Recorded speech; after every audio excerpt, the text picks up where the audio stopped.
अस्सलामुअलैकुम, वेलकम है आप सभी का इस नई वीडियो में। तो जैसे आप सभी को पता है कि कल जेके बोपी की तरफ से 12th base paramedical diploma courses की जो सिलेक्शन लिस्ट थी राउंड 1 की, उसको यहाँ पे रिलीज़ कर दिया है। आई होप आप सभी बच्चों ने अपना नाम, अपना कोर्स, अपना कॉलेज चेक किया होगा। अब यहाँ पे आप सभी बच्चों के बहुत ही ज़्यादा डाउट्स हैं। एक तो उन बच्चों के जिनको कॉलेज मिला है लेकिन वो उस कॉलेज को चेंज करना चाहते हैं, तो उसका क्या प्रोसीजर है उसके बारे में भी आपके साथ बात करूँगा। दूसरा सबसे इंपॉर्टेंट आपका एडमिशन्स का है। जिन बच्चों को सीट मिली है उनको एडमिशन कैसे करनी है, कौन कौन सा डॉक्यूमेंट उनको ले जाना है। और तीसरा ये मेजर डाउट आ रहा है कि आपकी अलॉटमेंट लेटर अभी जनरेट नहीं हुई है, तो वो क्यों नहीं हुई है, वो कब तक होगी, क्या उसके बिना आपका एडमिशन होगा या नहीं होगा।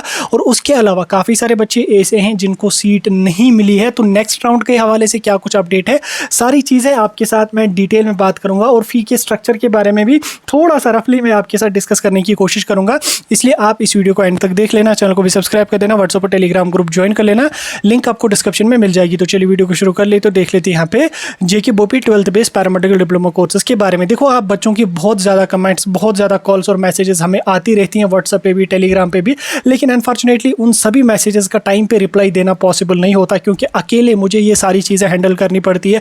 अपना भी काम होता है, अपनी भी स्टडी वगैरह होती है, बाकी चीज़ें होती हैं, उसके साथ साथ यूट्यूब पे भी रेगुलर वीडियोज़ अपलोड करने होते हैं और बाकी चीज़ों को भी देखना होता है। तो जिसकी वजह से सभी मैसेजेस चाहे टेलीग्राम हो चाहे व्हाट्सएप हो, सभी मैसेजेस का रिप्लाई देना पॉसिबल नहीं है, क्योंकि हमारे टेलीग्राम और व्हाट्सएप ग्रुप्स में लगभग 60,000 के अराउंड स्टूडेंट्स हैं। तो लगभग अगर हमें दिन में 1000 स्टूडेंट्स ही मैसेज करेंगे तो उन 1000 स्टूडेंट्स की मैसेजेस का रिप्लाई देना पॉसिबल नहीं होता। इसीलिए मैं हर छोटे से छोटे डाउट, हर बड़े से बड़े डाउट पे वीडियो अपलोड करके आपके सारे डाउट्स क्लियर करता हूँ। देखो, परसों कल जो मैंने सिलेक्शन लिस्ट पे वीडियो डाला था, उसमें ही मैंने 90% डाउट्स बच्चों के क्लियर किए थे। लेकिन अनफॉर्चुनेटली आप बच्चे वीडियोस देखते नहीं हो पूरा, फिर आप कमेंट्स में आ जाते हो, फिर आप टेलीग्राम पे आ जाते हो, व्हाट्सएप पे कॉल्स करते हो, मैसेजेस करते हो, तो फिर इंसान को भी हर्ट होता है यार, अगर इस चीज़ के बारे में मैंने ऑलरेडी 15 मिनट 10 मिनट का वीडियो अपलोड किया, ये लोग फिर क्यों यहाँ पे आके पूछते हैं। इसलिए मेरी रिक्वेस्ट है आप सभी से, थोड़ा सा आप लोग भी कोऑपरेट करें और हम भी कोशिश करें कि आपको बेहतर से बेहतर टाइम पे कंटेंट देने की, और आप भी कोशिश करें कि जो हम वीडियोस अपलोड करते हैं उनको ध्यान से सुने, अच्छी तरह से सुने।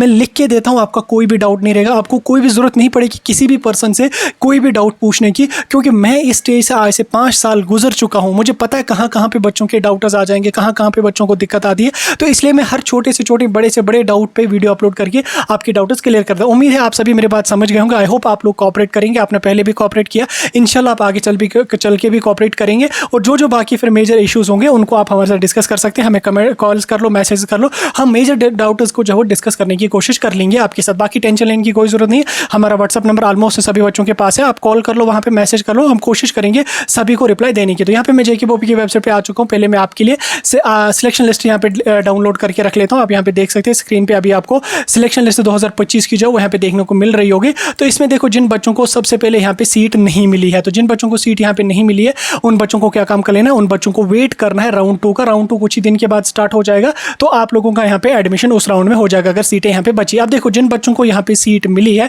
उन बच्चों को क्या बोला गया है कि 9 जुलाई से पहले 9 जुलाई शाम के 4 बजे तक आप लोगों को अलॉटेड इंस्टीट्यूट में जाके रिपोर्ट करनी है। रिपोर्ट बोले तो एडमिशन की फॉर्मेलिटीज यहाँ पे कंप्लीट करनी है। तो एडमिशन के लिए आपको डॉक्यूमेंट्स के बारे में मैं पहले बात करूंगा। तो डॉक्यूमेंट्स में आपको कौन कौन डॉक्यूमेंट लगेगा, एक आपके पास डोमिसाइल सर्टिफिकेट होनी चाहिए, कंपलसरी है। विदाउट डोमिसाइल सर्टिफिकेट आपको एडमिशन नहीं दिया जाएगा। यूटी लद्दाख के जो कैंडिडेट हैं उनके पास एसटी सर्टिफिकेट अगर है तो वो चलेगी, रेजिडेंट सर्टिफिकेट अगर उनके पास है तो वो भी चलेगी। दो में से कोई एक होनी चाहिए। एसटी सर्टिफिकेट भी ट्रीट की जाती है एज अ डोमिसाइल सर्टिफिकेट या एज अ रेजिडेंट सर्टिफिकेट, और अगर रेजिडेंट सर्टिफिकेट है तो और अच्छी बात यहाँ पे है। उसके साथ साथ आपका 12th का मार्क्स कार्ड होना चाहिए, आप सभी बच्चों के पास होगा। ओरिजिनल मार्क्स कार्ड होनी चाहिए, रिजल्ट का स्क्रीनशॉट या डिजी लॉकर वाला बिल्कुल भी नहीं चलेगा। उसके साथ साथ 10th की डेट ऑफ बर्थ या 10th का मार्क्स कार्ड आपके पास होना चाहिए। डीओबी 10th की है तो वेल एंड गुड, नहीं है तो मार्कशीट 10th की होगी तो वो लेके चले जाओ। वैसे डीओबी तो सभी बच्चों के पास होती है, क्योंकि रिजल्ट के बाद 6 महीने के बाद डीओबी आ जाती है, जिसको हम पासिंग सर्टिफिकेट कहते हैं, डिप्लोमा सर्टिफिकेट कहते हैं, तो वो आप सभी बच्चों के पास होगी। उसके साथ साथ रिजर्वेड कैटेगरी कोई अगर आपके पास है तो वो होनी चाहिए ओरिजिनल फॉर्मेट में।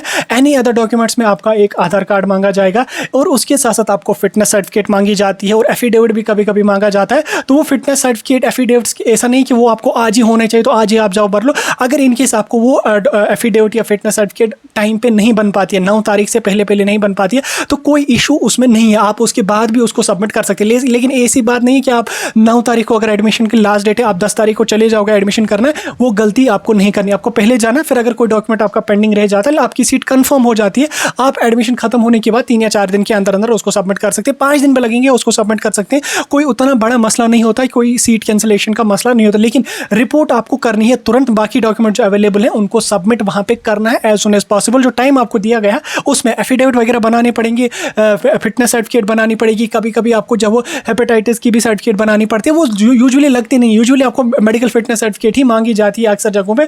तो वो अगर टाइम पे ना भी बन पाएगी तो कोई मसला नहीं है, उसको आप 3-4 दिन के बाद भी सबमिट कर सकते हैं, लेकिन कॉलेज में जाकर रिपोर्ट करनी है एज सुन एज पॉसिबल, 9 जुलाई से पहले। ठीक, इस चीज़ को आप यहाँ पे याद रख लेना। अब हम बात करेंगे उन बच्चों की जिनको यहाँ पे सीट तो मिली है लेकिन वो सीट यहाँ पे अपना कंफर्म करने की मतलब कंफर्म करना नहीं चाहते। जैसे यहाँ पे फॉर एग्जांपल कोई स्टूडेंट ऐसा है, उसको यहाँ पे ओटी मिला है, ठीक, अब उसको यहाँ पे लाइक एमआरटी मिला या उसको यहाँ पे मेडिकल असिस्टेंट का कोर्स मिला है। अब वो बच्चा चाहता है कि नहीं यार मुझे मेडिकल असिस्टेंट में नहीं जाना, मुझे ओटी में जाना। तो उस कंडीशन में उस बच्चे को क्या काम कर लेना, उस बच्चे को उस कंडीशन में अपनी सीट को अपग्रेड करना। अपग्रेड कैसे करनी है उसके हवाले से इन्होंने यहाँ पे ही इसमें मेंशन किया, आप यहाँ पे देख सकते हैं। पॉइंट नंबर यहाँ पे इन्होंने लिखा है, ठीक, पॉइंट नंबर शायद 5, हाँ ना, पॉइंट नंबर 5 में यहाँ पे इन्होंने लिखा है, if a seat has been allotted to a candidate and he or she doesn't join the college or institute but is willing to upgrade his or her seat, he or she has to opt for upgradation on JKBOP portal within the stipulated period of time notified by the board, that is 6 July to 9th of जुलाई। तो इस condition में आपको क्या काम करना है, अगर आपको कॉलेज और कोर्स मिला है लेकिन आप उस कॉलेज और कोर्स में एडमिशन नहीं करना चाहते हैं, आप अपनी सीट को चेंज करना चाहते हैं, तो उस कंडीशन में आपको क्या काम कर लेना है, आपको जो है वो अपनी सीट को अपग्रेड करना पड़ेगा। अपग्रेड कैसे करनी पड़ेगी, आपको JKBOP की वेबसाइट पे आना पड़ेगा, लॉगिन करना पड़ेगा अपना पोर्टल, उसके बाद आप लोगों को जो है वो अपग्रेडेशन का एक ऑप्शन होगा, उस पर क्लिक करके आपको अपग्रेड के लिए ऑप्ट करना पड़ेगा। जैसे मैं यहाँ पे आपको दिखाने की भी कोशिश करूंगा, आप यहाँ पे आ जाएंगे JKBOP की वेबसाइट पे आने के बाद आप यहाँ पे नीचे आ जाएंगे, नीचे आने के बाद ऑनलाइन काउंसलिंग्स में आप 12th बेस्ड डिप्लोमा पे यहाँ पे क्लिक करेंगे। इस पर क्लिक करने के बाद आप यहाँ पे लॉगिन वाले ऑप्शन पे क्लिक करेंगे, यहाँ पे अपना यूजर नेम और पासवर्ड आप डालेंगे। यूजर नेम आपका एप्लीकेशन नंबर होगा, पासवर्ड जो आपने फॉर्म फिल करते समय रखा या किसी से फिल करवा के रखा, और कैप्चा कोड डाल के लॉगिन पे क्लिक करेंगे। लॉगिन पे क्लिक करने के बाद आपका पोर्टल लॉगिन होगा और वहाँ पे आपको ऑप्ट फॉर अपग्रेडेशन का एक ऑप्शन होगा, आप उस पर क्लिक करेंगे, यानी कि आप do you want to upgrade your seat, वहाँ पे यस और नो होगा। अगर आप अपनी सीट अपग्रेड करना चाहते हैं तो आप यस की पे क्लिक कीजिए, तो आप सेकंड राउंड के लिए जाएंगे, अब सीट को अपग्रेड हो जाएगी, आपको कोई और सीट मिल जाएगी, ये सीट आपकी कैंसिल हो जाएगी। और अगर आपको अपनी सीट पसंद है तो आप उसको नो करना, लेकिन अभी वो वेबसाइट पे अपडेट नहीं हुआ है। अभी मैं 10 बजे के अराउंड वीडियो को रिकॉर्ड करूँ तो 10 बजे के अराउंड आपकी वेबसाइट पे वो वाला ऑप्शन अभी एक्टिवेट नहीं हुआ है, जहाँ पे आपका अपग्रेड वाला ऑप्शन आ जाएगा। अभी के लिए तो नहीं आया, मे भी 1-2 बजे तक आ जाएगा। तो जो ही आ जाएगा हमारे टेलीग्राम और व्हाट्सएप ग्रुप में आपको मैसेज मिल जाएगी और मैं भी वीडियो अपलोड करके आपको समझा दूंगा। लेकिन आपको अपग्रेड करना, हालांकि पहले क्या होता था कि अगर आपको सीट मिल जाती थी, आपको पसंद नहीं होती थी, तो भी आपको एडमिशन करना पड़ता था, ठीक, एडमिशन करने के बाद आप फिर उसके बाद आपको अपग्रेडेशन के लिए जाना पड़ता था। तो उसमें जो बच्चे जो है वो किसी बच्चे को प्राइवेट में सीट मिली होती तो वो फिर बच्चा वहाँ पर एडमिशन नहीं कर पाता था। अगर वो एडमिशन नहीं कर पाता था तो उसको फिर जो है वो सीट ही उसकी कैंसिल हो जाती थी। लेकिन इसमें आपको एक चीज़ ये भी याद रख लेनी है, अगर आप यहाँ पे जो है मतलब अगर जो कोर्स आपको मिला, आपको लग रहा है कि हाँ ठीक है, अगर कोई और मिल जाता तो चल जाता, ये भी चल जाएगा। तो अगर आप सोच रहे हो कि अगर मुझे कोई और सेकंड राउंड में सीट ना मिली, अगर आप इस सीट को भी रखना चाहते हो, ठीक, इस सीट को भी अगर आप रखना चाहते हो तो उस कंडीशन में आपको एडमिशन करना पड़ेगा। आप एडमिशन कर लो, उसके बाद फिर अपग्रेडेशन के लिए जाओ, उसके बाद अपना सेकंड राउंड में चॉइस फिलिंग कर लो, फिर दूसरी सीट मिलेगी, ये कैंसिल हो जाएगी और आपकी फी वगैरह वापस मिलेगी। लेकिन अगर आप जाना ही नहीं चाहते उस कोर्स में तो उस कंडीशन में अपग्रेडेशन पे ऑप्ट कर लो और सेकंड राउंड के लिए यहाँ पे चले जाओ। इसके साथ साथ यहाँ पे इन्होंने और भी कुछ चीज़ें यहाँ पे मेंशन करी हैं, उनको भी डिस्कस करूंगा। लेकिन उससे पहले यहाँ पे आप सभी को पता है कि आपको अपनी अलॉटमेंट लेटर जो है वो डाउनलोड करनी पड़ेगी।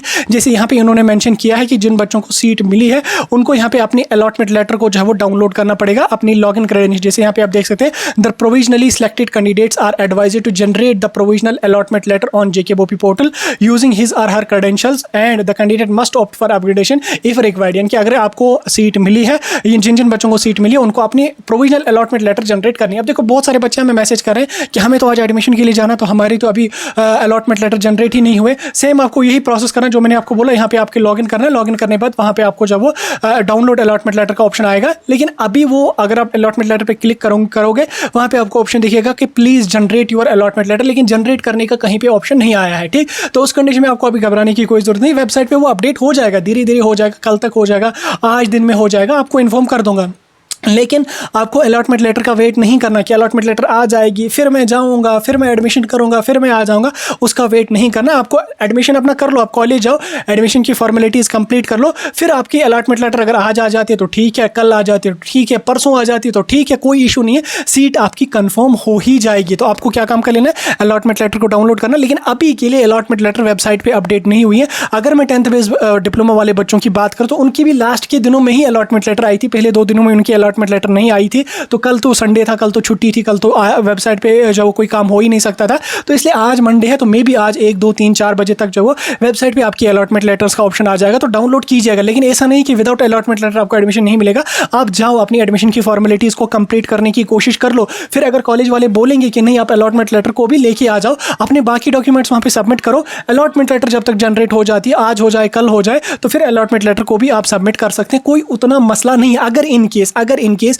अलॉटमेंट लेटर वेबसाइट पे अपडेट होने में टाइम लग जाता है, 9 तारीख डेट है, लास्ट डेट है, तो उस कंडीशन में एडमिशन की डेट को 3 से 4 दिन के लिए एक्सटेंड भी किया जा सकता है। जैसे 10th बेस डिप्लोमा में हुआ, उनकी डेट 2 बार एक्सटेंड हुई, तो आपकी भी डेट एक्सटेंड हो सकती है। तो टेंशन लेने की कोई ज़रूरत नहीं है, परेशानी लेने की कोई भी ज़रूरत नहीं है। अलॉटमेंट लेटर का ऑप्शन आ जाएगा आपकी वेबसाइट पर, अपग्रेडेशन का भी ऑप्शन आपका आ जाएगा, तो जो ही आ जाएगा आपको मैं इन्फॉर्म कर दूंगा। टेंशन लेने की कोई ज़रूरत नहीं है, परेशानी लेने की कोई ज़रूरत नहीं है। फिलहाल के लिए कॉलेज कोर्स पसंद है तो जाके एडमिशन कर लो, कॉलेज कोर्स नहीं पसंद है वेट कर लो, अपनी वेबसाइट अपडेट हो जाएगी, ऑप्ट फॉर अपग्रेडेशन पे यस कर लो और सेकंड राउंड के लिए चले जाओ। टेंशन नहीं लेनी है, परेशानी नहीं लेनी है, मैं आपके सारे डाउट्स क्लियर करने की कोशिश करूंगा। अलॉटमेंट लेटर अभी तक आई नहीं है, तो जो ही आ जाएगी आपको इन्फॉर्म कर दूंगा, वीडियो अपलोड कर दूंगा, टेलीग्राम व्हाट्सएप ग्रुप में मैसेज कर लूंगा। बिना किसी टेंशन के रहो, आराम से रहो, जाओ अपनी एडमिशन की जो भी फॉर्मेलिटीज़ है वो अपनी वहाँ पे जाके कंप्लीट कर लो। फिलहाल के लिए मुझे लगता है मैंने सारे डाउट्स आपके क्लियर कर दिए। अभी मैं देख रहा हूँ कोई और पॉइंट अगर होगा समझाने के लायक, वो भी मैं समझाने की कोशिश यहाँ पे करूँगा। तो इसमें यहाँ पे यही पॉइंट नंबर 5 ज़्यादा इंपॉर्टेंट था। उसके बाद आप यहाँ पे देख सकते हैं छठा पॉइंट, 7th पॉइंट इन्होंने यहाँ पे लिखा है, if any candidate fails to join the allotted college or institute and fail to apply for upgradation on the BOPEE within the stipulated period as notified about his or her claim on the seat shall cease. ठीक, इस condition इन्होंने यहाँ पे क्या लिखा है कि अगर आपको कॉलेज मिला है, आप उसको एडमिशन नहीं कर रहे हो, अपग्रेडेशन पे नहीं कर रहे हो, तो आपकी सीट कैंसिल हो जाएगी, आप नेक्स्ट राउंड के लिए एलिजिबल नहीं रहेंगे। तो इसलिए आपको ये चीज़ याद रखनी है कि आपको अपनी सीट को अपग्रेड करना है। अगर कॉलेज और कोर्स पसंद नहीं है, नेक्स्ट राउंड में जाएंगे, दोबारा से चॉइस फिलिंग करेंगे, टेंशन आपकी खत्म। ठीक हो गया, आपके सारे डाउट्स मेरे ख्याल से क्लियर, सारी चीजें मैंने समझाने की कोशिश करी। अगर वीडियो अच्छा लगा लाइक शेयर करके इस वीडियो को अपने दोस्तों तक भी जरूर पहुंचाएं।